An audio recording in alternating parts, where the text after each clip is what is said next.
열왕기하 9장 14절에서 26절입니다. 구약성경 578면 열왕기하 9장 14절에서 26절 말씀을 우리 함께 합독하시겠습니다. 하나님의 말씀입니다. 함께 고백드리겠습니다. 이에 님시의 손자 여호사밧의 아들 예후가 요람을 배반하였으니 곧 요람이 온 이스라엘과 더불어 아람 왕 하사엘과 맞서서 길랏 라못을 지키다가 아람의 왕 하사엘과 더불어 싸울 때에 아람 사람에게 부상한 것을 치료하려 하여 이스라엘로 돌아왔던 때라. 예후가 이르되 너희 뜻에 합당하거든 한 사람이라도 이 성에서 도망하여 이스라엘에 알리러 가지 못하게 하라 하니라. 예후가 병거를 타고 이스라엘로 가니 요람 왕이 거기에 누워 있었으므로 있습니다. 유다 왕 아하시야는 요람을 보러 내려왔더라. 이스라엘 망대 파수꾼 하나가 서 있더니 예후의 무리가 오는 것을 보고 이르되 내가 한 무리를 보나이다 하니 요람이 이르되 한 사람을 말에 태워 보내어 맞이하여 평안하냐 묻게 하라 하는지라. 한 사람이 말을 타고 가서 만나 이르되 왕의 말씀이 평안하냐 하시더이다 하매 예후가 이르되 평안이 내게 상관이 있느냐 내 뒤로 물러나라 하니라. 파수꾼이 전하여 이르되 사자가 그들에게 갔으나 돌아오지 아니하나이다 하는지라. 다시 한 사람을 말에 태워 보내었더니 그들에게 가서 이르되 왕의 말씀이 평안하냐 하시더이다 하매 예후가 이르되 평안이 내게 상관이 있느냐 내 뒤를 따르라 하더라. 파수꾼이 또 전하여 이르되 그도 그들에게까지 갔으나 돌아오지 아니하고 그 병거 모으는 것이 님시의 손자 예후가 모으는 것 같이 미치게 모나이다 하니 요람이 이르되 메우라 하매 그의 병거를 메운지라. 이스라엘 왕 요람과 유다 왕 아하시야가 각각 그의 병거를 타고 가서 예후를 맞을새 이스라엘 사람 나봇의 토지에서 만나매 요람이 예후를 보고 이르되 예후야 평안하냐 하니 대답하되 내 어머니 이세벨의 음행과 술수가 이렇게 많으니 어찌 평안이 있으랴 하더라. 요람이 곧 손을 돌이켜 도망하며 아하시야에게 이르되 아하시야여 반역이로다 하니 예후가 힘을 다하여 활을 당겨 요람의 두 팔 사이를 쏘니 화살이 그의 염통을 꿰뚫고 나오매 그가 병거 가운데 엎드러진지라. 예후가 그의 장관 빛깔에게 이르되 그 시체를 가져다가 이스라엘 사람 나봇의 밭에 던지라. 내가 기억하려니와 이전에 너와 내가 함께 타고 그의 아버지 아합을 쫓을 때에 여호와께서 이같이 그의 일을 예언하셨느니라. 여호와께서 말씀하시기를 내가 어제 나봇의 피와 그의 아들들의 피를 분명히 보았노라. 여호와께서 또 말씀하시기를 이 토지에서 내가 갚으리라 하셨으니 그런즉 여호와의 말씀대로 그의 시체를 가져다가 이 밭에 던질지니라 하는지라. 아멘. 우리의 인생은 생방송입니다. 요즘은 개인 방송 시대라 이렇게 온라인 유튜브 같은 거 많이 하지 않습니까? 우리의 지금의 모든 모습은 하나님이 다 실시간으로 보고 계십니다. 그래서 우리의 삶은 생방송이에요. 매 순간 하나님께서 우리의 모든 것들을 살피고 계신 것이죠. 하나님은 은밀한 중에 갚으시는 분이십니다. 인생의 고통과 신음, 억울함, 모든 것을 기억하시는 분이에요. 그래서 가인이 아벨을 죽였을 때도 하나님께서 가인에게 내 아우의 핏소리가 땅에서 내게 호소한다 그렇게 말씀하십니다. 아무도 보지 못한 것 같지만 그 아벨의 억울함 죽음 주님께서 기억하시고 아우의 핏소리가 내게 호소한다라고 말씀하신 것처럼 하나님께서는 우리의 모든 것, 사람은 외모, 보이는 행동만 볼지 몰라도 하나님은 우리의 내면과 그 중심까지 모든 것을 살피시는 분이 하나님이신 거죠. 그래서 우리의 삶은 결국 그날에 하나님이 예수 그리스도로 말미암아 사람들의 은밀한 것을 심판하게 될 것입니다. 우리 모든 것을 낱낱이 주님 앞에 드러나게 될 것이고 그때 결국은 모두 앞에 하나님 앞에 내 은밀한 것까지 심판하시는 그날이 우리의 모두의 사람들에게는 반드시 찾아오는 거죠. 그래서 우리의 삶은 언제나 거룩함을 지키기 위해 애쓰는 삶, 그것이 성도의 삶이 되어야 합니다. 아합은 자신의 삶에 자그마한 욕심을 방치했다가 그 욕심에 의해서, 그러니까 왕궁에 있는 작은 나봇의 포도밭을 빼앗으려고 사람들을 동원해서 허위자백을 하게 하고 거짓 증인을 세워서 허위자백을 하게 하고 결국 그것은 나봇을 돌에 쳐 죽게 합니다. 나봇이 얼마나 억울했을까요? 자신은 하나님을 저주한 적도, 왕을 저주한 적도 없는데 사람들이 그렇게 했다고 하면서 자신을 향해 돌을 던질 때 그 마음이 얼마나 고통스러웠을까요? 아무도 모르는 그 나봇의 고통, 그리고 그 죽음을 하나님은 기억하고 계셨죠. 하나님은 다 보고 계셨던 겁니다. 그리고 하나님이 결코 그 사건을 잊지 않으셨습니다. 아합은 그 사건 이후에 엘리야의 말을 듣고 회개하는 듯 배로 몸을 동이고 금식할 때 하나님께서 그의 시대에는 재앙을 내리지 않고 그 아들 시대에 재앙을 내린다 말씀하신 것처럼 이제 아합의 아들 장남이었던 아하시아는 다락 난간에 떨어져서 죽게 되고 아들이 없이 죽게 되죠. 그래서 둘째 아들의 모습이 오늘 본문에 나옵니다. 둘째 아들의 상황은 외부로부터의 아람과의 전쟁으로 인한 심판, 내부로부터의 예후의 반란으로 인한 심판을 맡게 되는 게 이제 오늘의 사건의 내용입니다. 아람과의 전쟁으로 인해 부상을 입고 이스라엘로 갈 때 이 이스라엘에 있는 요람에게 예후가 이제 가게 됩니다. 예후는 반역을 일으켜서 아무에게도 알리지 말라고 이야기하고 그 사전의 비밀을 누설되지 않도록 주의를 준 다음 이제 이 요람에게 갑니다. 망대에서 파수꾼이 보니 예후가 오는 것입니다. 왕은 그 상황을 보고 아마 전쟁에서 달려오는 이 예후의 모습 속에서 평안하냐, 지금 전쟁의 상황이 평안하게 잘 마무리되었냐, 그렇게 묻는 것 같아요. 여러분, 우리의 삶의 참된 평안은 어디서 올까요?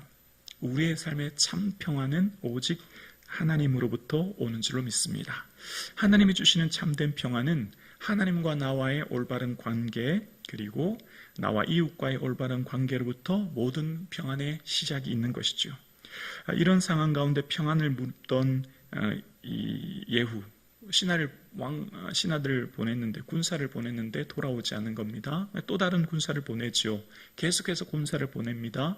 이 예후가 다 자신의 편으로 포섭하는 내용이 나오고요.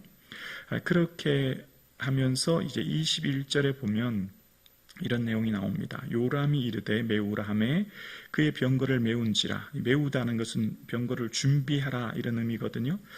이스라엘 왕 요람과 유다 왕 아하시아가 각각 그 병거를 타고 가서 예후를 맞을새 이스라엘 사람 나봇의 토지에서 만나매. 자, 오늘 21절에 보면 우연과 같은 하나님의 섭리가 나오는데요. 세 명이 한 장소에서 만나요. 이스라엘 왕, 유다 왕, 그리고 예후가 어디서 만나냐면 나봇의 토지에서 탁 만나게 됩니다. 왜 하필 나봇의 토지인가? 그리고 이 세 명의 왕이 이렇게 딱 만나는가? 이것은 이 본문을 과 동행 본문인 역대하 22장 7절에 보면 이는 하나님께로 말미암은 것이라 이런 내용이 나오거든요. 지금 이게 어떤 상황이죠? 이 세 명이 한 장소에서 만나서 예후가 결국은 요람과 이후에 아하시아까지 다 진멸하게 되거든요. 어디서요? 나봇의 포도원에서요. 왜 나봇의 포도원일까요? 아합이 나봇의 포도원을 뺏게 되었고 그 나봇의 포도원을 하나님께서는 결국 돌려주시는 사건이 오늘 본문의 내용입니다. 그 심판하시는 내용이에요.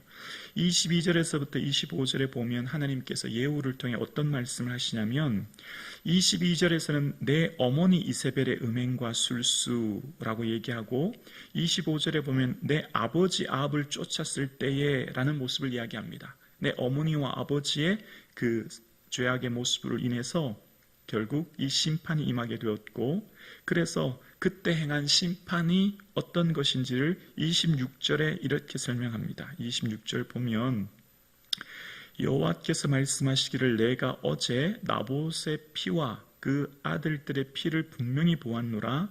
여호와께서 또 말씀하시기를 이 토지에서 내게 갚으리라 하셨으니 그런즉 여호와의 말씀대로 그의 시체를 가져다가 이 밭에 던질지니라 하는지라. 하나님께서 지금 이 예후를 통해서 심판하시는데요. 자, 26절에 보니까 이렇게 말씀하십니다. 내가 어제 나봇의 피와 그 아들들의 피를 분명히 보셨대요. 하나님은 나봇의 사건을 마치 어제의 사건처럼, 어제 행한 것처럼 생생하게 기억하시고 어떻게 해요? 분명히 보았다는 겁니다. 나봇의 그 억울함, 눈물, 고통, 호소, 왕의 그 막강한 권력으로 사람들을 거짓 증인을 세워서 허위 자백을 하고 해서 나봇의 땅을 강제로 빼앗고 그를 죽게 한 것을 마치 어제의 사건처럼 수많은 시간이 지났지만 하나님께서는 분명히 그 사건을 보았고 이 토지에서 내게 갚으리라. 갚으리라고 하는 원어의 뜻은 돌려준다는 것이거든요. 다시금 나봇의 이것을 돌려주게 되는 사건이 있게 될 것이다. 말씀하신 대로 이제 결국 예후가 요람을 화살을 쏴서 염통을 꿰뚫고 화살이 나와 그는 죽는 그 심판의 모습이 오늘 본문에 기록되어 있는 겁니다. 나봇의 죽음, 아무도 모르는 억울함. 그러나 하나님은 똑똑히 보고 계셨고 마치 어제의 사건처럼 하나님께서는 생생히 기억하고 계시며 말씀하시는 겁니다. 하나님께서는 우리에게 원하시는 게 있어요. 하나님께서는 하나님의 마음이 어디 있는가를 말씀을 통해 깨닫습니다. 하나님의 마음은 모든 사람들을 사랑하시지만 특별히 더 관심을 기울여 보는 사람이 있어요. 누굴까요? 약자예요. 약자. 고통받는 자. 그것이 신명기에 나오는데요. 객이나 고아나 과부의 송사를 억울하게 하는 자는 저주를 받을 것이라. 모든 백성은 아멘할지니라. 신명기 24장 19절에 나옵니다. 사회적 약자, 객, 머물 곳이 없는 이방 나그네, 우리로 말하면 제3국에서 온 노동자들. 여러분, 우리나라에 외국인 노동자 많지 않습니까? 외국인 노동자 한 명을 얼마나 중요한지 몰라요. 이분들이 결국 본국으로 돌아가잖아요. 그 사람들이 다 보거든요. 그 사람들이 다 이 땅의 문화 그리고 그 기업에 있을 때의 모든 것을 기억하거든요. 그 회사 CEO가 대표실에는 큰 십자가 걸어놓고 기독교 기업이라고 얘기하는데 그 외국인 노동자를 정말 정성을 다해서 인권을 보장하고 잘 대우하면 그 사람이 본국에 들어갔을 때 선교사 10명 목은 할 겁니다. 10명 이상 목을 할걸요. 선교사님이 아랍이라든지 이런 외국 문화에서 선교할 때 한 명 세례 주기가 그렇게 힘들대요. 평생 해도 한 명 세례 주기가 어렵다는 거예요. 근데 외국인 노동자들 한 명을 정말 정성껏 사랑으로 살피면 그 사람이 돌아갔을 때 선교사 10명 이상의 목을 하지 않을까요? 그런데 십자가 사업장에는 십자가 걸어놓고 책상 위에는 성경책이 있는데 그 노동자를 핍박하고 억압했다고 생각해 보십시오. 그 사람이 돌아갔을 때 선교의 길을 막을 뿐만 아니라 선교사님 한국에 대한 이미지가 어떻게 될까요? 객은요 외국에서 온 정처 없이 떠드는 사람이에요.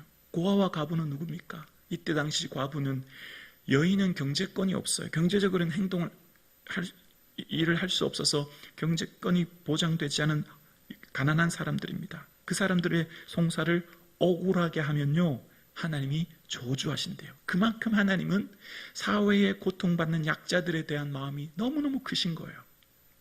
그런데 지금 아합은 누굽니까? 이스라엘 왕이잖아요. 왕이 해야 될 일이 뭐죠? 국민들을 사랑으로 돌보고 그들의 삶을 평안하게 지켜주고 생명과 건강을 지켜야 될 게 왕이잖아요. 왕이 나봇의 포도원을 왜 뺏었죠? 채소밭 만들려고 뺏었대요. 채소밭.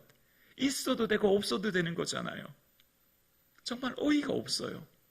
사치스러운 채소밭 만들려고 억울하게 사람을 죽게 한 것 하나님은 견딜 수 없어 하시는 겁니다. 하나님의 마음이 어디 있는 것을 성경을 통해 우리에게 이야기하고 있어요. 하나님은 하나님의 마음과 그 눈길은 언제나 모든 사람들이 하나님이 다스리시는 그 나라에서 평안하게, 행복하게, 즐겁게 살게 하시는 것이 하나님의 마음이거든요. 힘있고 능력 있다고 더 즐겁고 더 행복하고, 없고 배고픈 사람이 더 고통받는 게 아니라 모든 사람들이 행복한 사회를 주님 원하시거든요. 그런데 아합은 왕이라고 자기 작은 욕심 때문에 한 사람을 돌로 쳐 죽게 하는 고통을 주님은 기억하고 계시고, 그것이 결국은 아합뿐만 아니라 아합 가문 전체가 고통받는 결과를 낳게 되었고, 그 장남과 차남, 그 집안 전체의 고통이 되었다는 것을 이야기합니다. 그래서 하나님께서 말씀하시는 게 있어요. 얘들아, 너희들의 인생이 정말 주의해야 될 것이 있어. 그것은 바로 너희들의 안에 있는 욕심이야. 죄를 방치하면 결국 너희들은 그 죄에 팔린단다 라고 얘기하세요. 그것이 열왕기상 21장 25절의 자막을 한번 보여주실래요? 이렇게 말씀하십니다. 예로부터 아합과 같이 그 자신을 팔아 여호와 앞에서 악을 행하는 자가 없었음은 그는 그의 아내 이세벨에 충동하였음이니라. 죄는요, 그 자신을 파는 행위래요. 파는 행위. 가장 어리석은 거죠. 여러분, 아내와 자식을 판다고 하면 그것보다 더 바보스럽고 어리석고 수치스러운 게 어디 있겠습니까? 죄는 자신을 파는 행위래요. 그것이 하나님 보시기에 악하여 결국 그 삶 전체가 고통을 당한다 말씀하십니다. 자신을 파는 것보다 더 무지하고 어리석은 사람이 어디 있을까요? 오늘 함께 예배드리시는 사랑하는 성도님, 본문은 우리에게 끊임없이 말씀하십니다. 하나님은 다 보고 계신다는 거예요. 마치 어제의 일처럼 우리의 모든 것을 보고 계시는 주님께서 끊임없이 우리에게 말씀하고 계시는 겁니다. 너희들의 삶에 죄를 멀리하고 끊임없이 거룩함을 이루기에 몸부림치라는 겁니다. 예수님을 가까이 하면 죄가 멀어지죠. 예수님과 끊임없이 동행하는 삶을 살도록 말씀하시는 거예요. 죄의 파괴력이 얼마나 무섭고 큰가를 본문은 우리에게 이야기하고 있는 겁니다. 오늘 함께 예배드리시는 사랑하는 성도님, 온 마음 다하여 예수님 사랑함으로 예수님 내 안에 계신 주님의 기쁨 되는 삶 되기를 주님의 이름으로 축원합니다.